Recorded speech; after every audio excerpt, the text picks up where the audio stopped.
I really like how this was worded, and I can definitely tell that it was on purpose. Like, huh, crazy.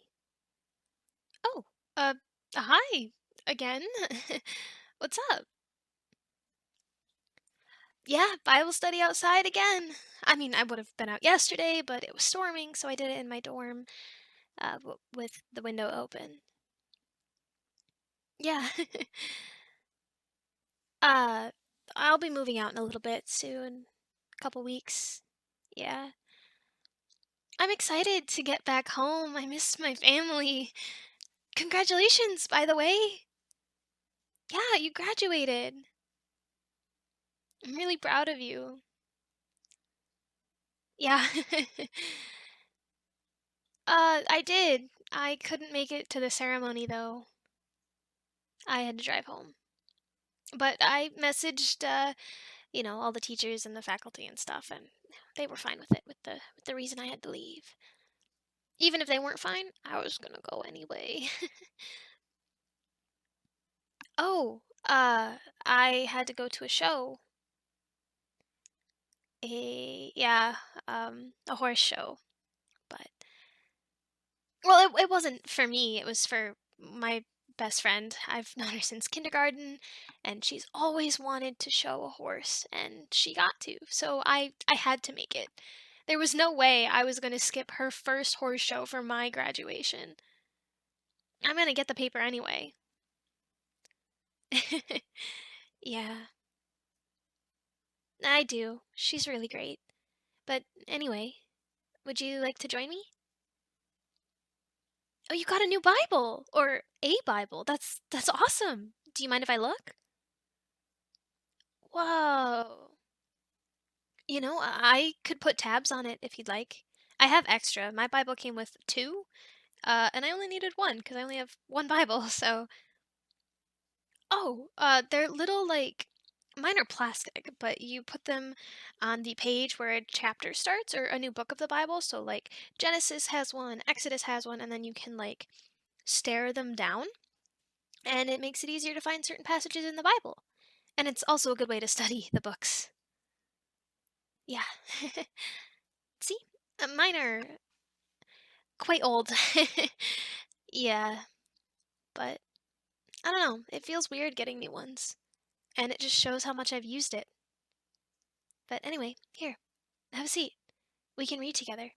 I'm actually reading through this little bit of a devotional thing.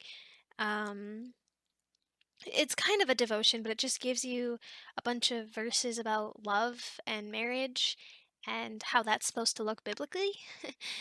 Which I'm not anywhere near close to getting married or anything, but it's always good to reaffirm those?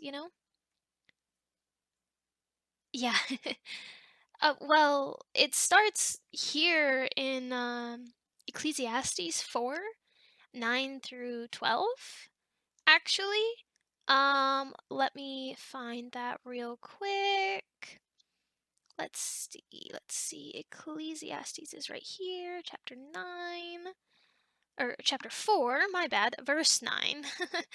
Oh, goodness. You can tell it's been a long year. All right. 9 through 12 is what we're supposed to read. Did you find it? Yeah. Do you want me to read it? Okay. It says, two are better than one, because they have a good return for their labor. If either of them falls down, one can help the other up. But pity anyone who falls and has no one to help them up. Also, if two lie down together, they will keep warm. But how can one keep warm alone? Though one may be overpowered, two can defend themselves. A cord of three strands is not quickly broken.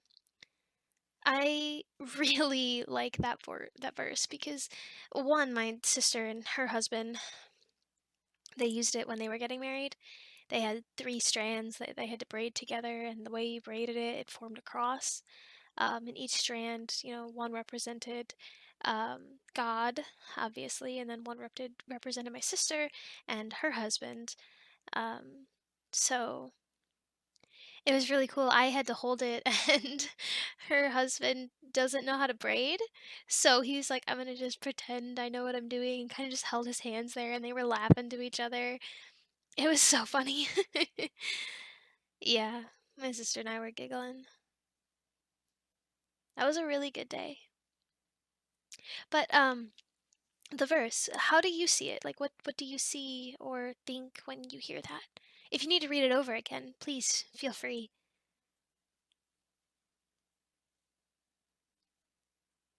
Uh-huh. Yeah,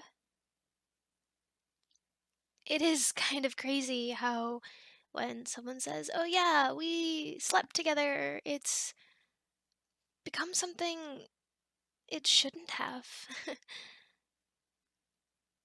You sleep next to someone. You don't. Anyway, it's kind of an uncomfortable thing for me to talk about. I don't know, it feels weird, but it's true. Body heat can keep you warm. It can keep you alive in desperate situations. What about the one part? Let's see, let me read back on it. What about chapter or verse 9? Sorry. Two are better than one because they have a good return for their labor. What do you think about that? It's kind of odd wording. It's probably not what we would use now. My translation is New International Version. So, I don't know what yours is. I see. Oh, okay. So yeah, I mean, you get the basic principle of it. What does that mean to you, though? Because they have a good return for their labor. Yeah, it's almost like two people can do more than one person can.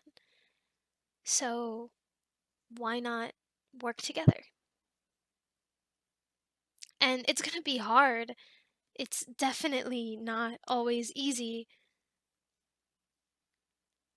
Yeah, it's like two are better than one because two people can help each other succeed and pick each other up when they fall. Yeah, there is a little bit more. We have to go to Ephesians. Let's see. Let me find Ephesians. There it is. We have to do Ephesians 5, 25 through 28, it says. So we gotta go through here a little bit. Oh, this is a good one. So, I don't know if you're aware of what month it is. It's June. Yeah. But June is Men's Mental Health Awareness Month. Um, and I think this is a really important verse because the Bible, I mean, back in biblical times, you counted the heads of men, and men were the leaders of the house, and what the man said goes. And oftentimes, as a woman, it can almost feel like we're not looked at like we're worth anything biblically. Like we're just meant to make babies and take care of the house and make food, and that's it. Which biblically we are supposed to be the homemakers, which is fine, but well, there have been instances in the past where I haven't been respected as a person and seen as just that, someone to stay home and take care of it. And being someone who's a workaholic, being told that I have to stay home where I get depressed, it's not a very reassuring thing. So I try to revert back to verses like these, and it's really nice because the Bible talks about women, you're supposed to serve your husband and all of that. But I mean, right here it says, chapter 25, husbands, love your wives just as Christ loved the church and gave himself up for her to make her holy, cleansing her by the washing with water through the word, and to present her to himself as a radiant church, without stain or wrinkle or any other blemish, but holy and blameless. So, I mean, right there, the Bible talks about husbands. You are to love your wives, you are to take care of her, you are to keep her holy and, wash her with the word because, back then women couldn't attend church, they had to be home. And men were the ones that went to church and learned about God. So back then, men were the ones that had to teach their wives or their siblings um, about God. And of course, now times have changed and women are able to go, but I mean, it says here you are to love your wives just as Christ loved the church. So, not only is the wife supposed to serve the husband and be good to him and loyal and faithful and, you know, care about him, but husbands are supposed to do the same, which I think ties in really well with the one from Ecclesiastes. It says, where does it say? Let's see.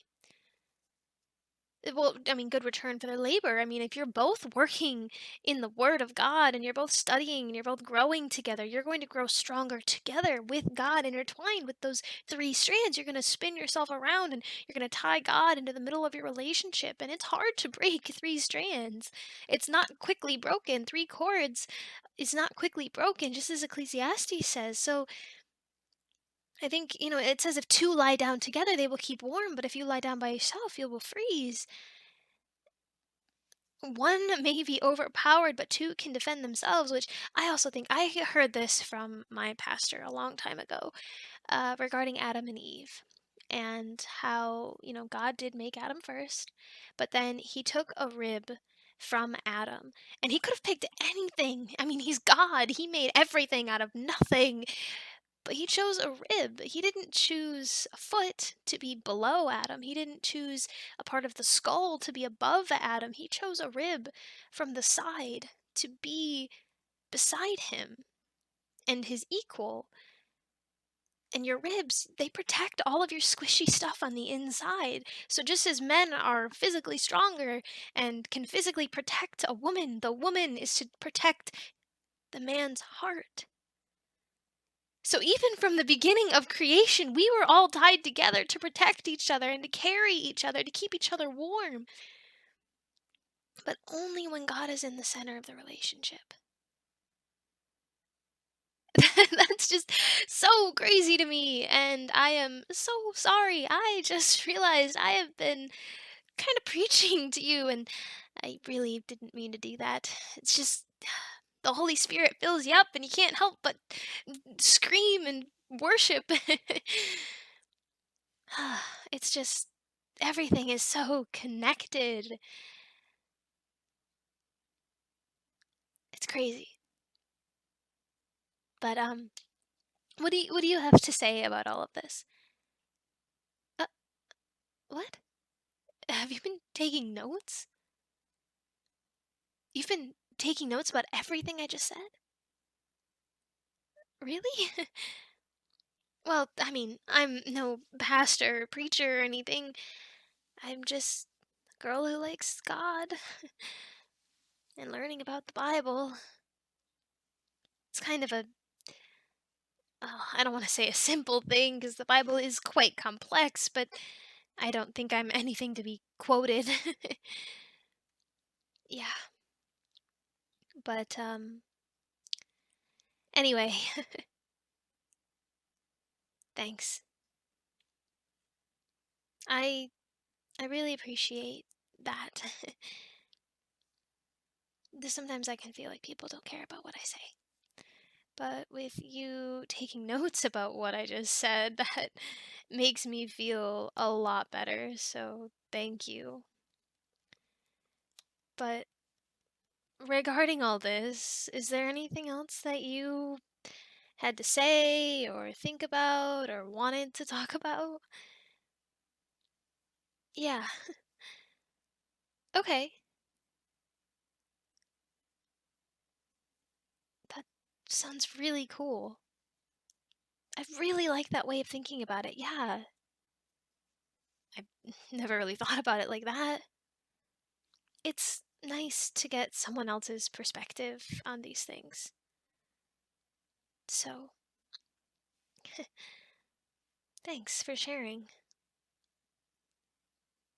Uh, yeah, I am gonna be moving soon, going back home. I'm kind of excited, but also a little nervous at the same time. I mean, anybody would be, I suppose. Yeah. I mean, it's just what happens, I guess. Huh? Your phone number?